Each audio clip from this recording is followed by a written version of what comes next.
हे नाथ करुणा सिंधु दीनबंधु जगतपते गोपेश गोपिका कांत राधा कांत नमस्तुते तप्त कांचन गौरांगी राधे वृंदावनेश्वरी वृषभानुसुते देवी प्रणमामि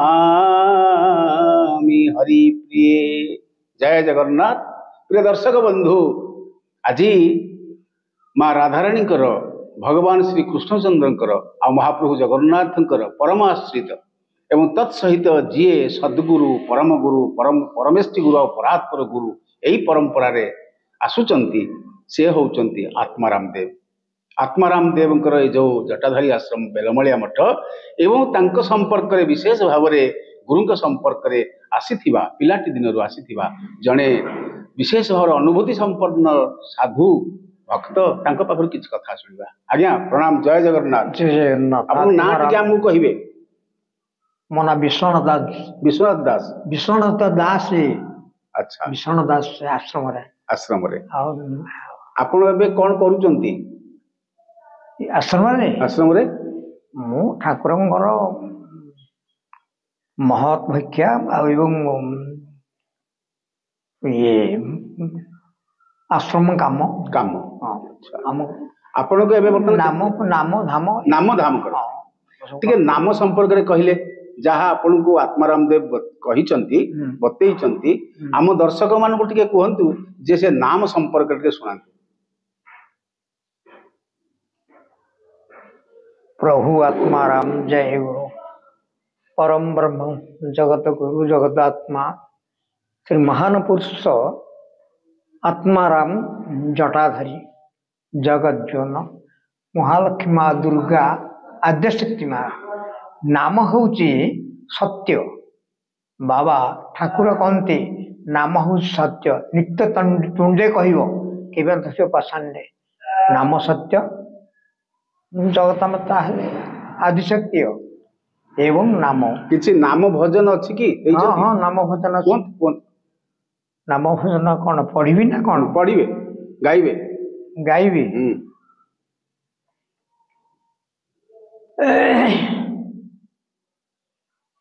जय जय तर प्रथम हूँ जय जय गुरु वांछा कल्पतरु पद सरोज रे जुहार गुरु गुरुदिय हे आशीष मु तुम्हर दास जाऊ मो कषण तुम्भ पूर्व स्वभावे अज्ञान न जान ध्यान जप अबा तप मंत्र तंत्रु तुम्हें कर्ण धार मार अबा तार भव पार बारे हे मोहम्मद तुम्हें तुम्हें जगत बधु तुम्हें महामान तुम्हें महा। आज्ञा आ गोटे कथा ये तो आपण स्तुति मते कहबाकू अछि जे आमे कलिजुग होची नाम सार कलिजुग रे नाम सार ए कलिहत मनीष बद्ध जीव केवल नाम कले मुक्ति पाइबो या गुरुदेवंकर या भी ता किछ नाही से नामटा तांकर कोन करिसंती जोटा कि आम दर्शक बंधु से नाम रटिले जपिले स्मरण कले मनन कले मुक्ति पाई जिवे।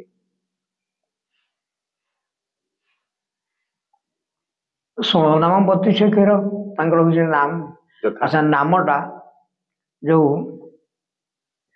महामंत्र 16 अक्षर याकू धरले करिबा या भी तो किछ नाही। हरे राम राम राम हरे हरे हरे कृष्ण कृष्ण कृष्ण हरे हरे यही होची से षडाक्षर एवं 32 अक्षर युक्त नाम जहाँ प्रिय दर्शक बंधु नाम सत्य जगत विशेष भाव नाम सत्य एवं से आत्माराम देवंकर जी होचंती पिलाटी दिन नाम सत्य जगत मिथ्या।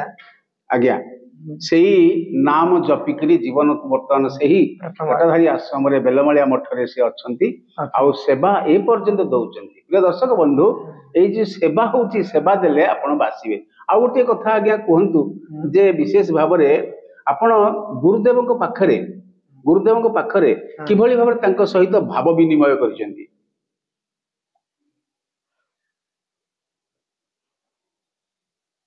प्रथम रे जे आसिली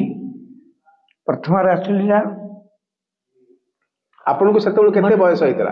अशोक कहिछ नै ସେଟା କହିହେବ। ସେ ବ୍ରାହ୍ମଣୀ ନଦୀରେ ଯୋଉ ସୁବଳିଆ ଗାଈ ଭାଙ୍ଗିଥିଲା 60 ମସିହା, ତା ପରେ ପରେ ମୁଁ ଆସିଛି। ଆପଣଙ୍କୁ ସେତିକି ବେଳୁ କେତେ ବୟସ ହେଇଥିଲା? 30। ଆଚ୍ଛା, 30 ବର୍ଷ। ହଁ। କଣ ସବୁ କହିଲେ, କଣ କଥାବାର୍ତ୍ତା ହେଲେ, କିଭଳି ଆପଣ ଆଶ୍ରିତ ହେଲେ, କାହିଁକି ତାଙ୍କ ସମ୍ପର୍କରେ ଆଶ୍ରିତ ହେଲେ? ଆପଣଙ୍କ ଭିତରେ ଏମିତି କି ବୈରାଗ୍ୟ ଆସିଲା ଯୋଉଥିରେ କି ସଂସାର ତ୍ୟାଗ କରିକିରି ଆପଣ ଗୁରୁ ଶରଣକୁ ଆସିଲେ? ତାଙ୍କର ଆଶୀର୍ବାଦ ଏବଂ ଥିଲା ବୋଲି ସେ ତାଙ୍କ ଡୋରି ଲାଗିଲା ବୋଲି ଆସିଲି ମୁଁ। ଡୋରି ଲାଗିଲା ବୋଲି ଆସିଲେ। ହଁ ମନରେ କିଛି ବୈରାଗ୍ୟ ଆସିନି? ହଁ, ବୈରାଗ୍ୟ ଆସିଲାନି ମୁଁ ଆସିଲି। କଣ ସେ ବୈରାଗ୍ୟ? ବୈରାଗ୍ୟ କଣ କହିବି, ଅଦ୍ଭୁତ କଥା। ସଂସାର ବୈରାଗ୍ୟ? ନାଇଁ, ଆଧ୍ୟାତ୍ମିକ ଆଗ୍ରହ, ସଂସାର ବୈରାଗ୍ୟ। ପ୍ରିୟ ଦର୍ଶକ ବନ୍ଧୁ, ଯେତେବେଳେ ଆପଣଙ୍କୁ ସାଂସାରିକ ବୈରାଗ୍ୟ ଆସିବ ଆଉ ଆଧ୍ୟାତ୍ମିକ ଅନୁରାଗ ସୃଷ୍ଟି ହବ, ସେତିକି ବେଳେ ହିଁ ଦେଖିବେ ଆପଣ ନିଶ୍ଚିତ ଭାବରେ ଗୁରୁ ଶରଣକୁ ଯାଇଛନ୍ତି ଆଉ ତତ୍ ସହିତ ଗୁରୁଙ୍କର କଲ୍ୟାଣ ପ୍ରାପ୍ତି ହେଇଛନ୍ତି, ମହାପ୍ରଭୁ ଜଗନ୍ନାଥଙ୍କର ଆଶୀର୍ବାଦିତ ହେଇଛନ୍ତି। ଗୁରୁ ହିଁ ସତ୍ୟ, ଗୁରୁ ହଉଛନ୍ତି ଏ ଜଗତରେ, ସଂସାରରେ ସେ ହଉଛନ୍ତି ନାବିକ, ଯିଏକି ବିଶେଷ ଭାବରେ ଆପଣଙ୍କର ଭବ ସଂସାର ଭିତରୁ ଉଦ୍ଧାର କରିବାର ନାବିକ, ଆଉ ସେଇ ହଉଛନ୍ତି ନୌକାଧାରୀ, ଯାହା ବିଶେଷ ଭାବରେ ଆମେ ଶୁଣିଲେ ଜଣେ ବୟୋଜ୍ୟେଷ୍ଠ ବ୍ୟକ୍ତିଙ୍କ ପାଖରୁ ତାଙ୍କ ଅନୁଭୂତି 30 ବର୍ଷ ବୟସରୁ ଏଇ ବେଲମାଳିଆ ମଠ ବା ଏଇ ଜଟାଧାରୀ ଆଶ୍ରମକୁ ଆସିଛନ୍ତି, ଆତ୍ମାରାମ ଦେବଙ୍କ ଶରଣକୁ ଆସିଛନ୍ତି ଏବଂ ଜୀବନକୁ ବ୍ୟତୀତ କରିଛନ୍ତି। ଜୟ ଜଗନ୍ନାଥ, ଜୟ ଜଗନ୍ନାଥ, ଜୟ ଜଗନ୍ନାଥ।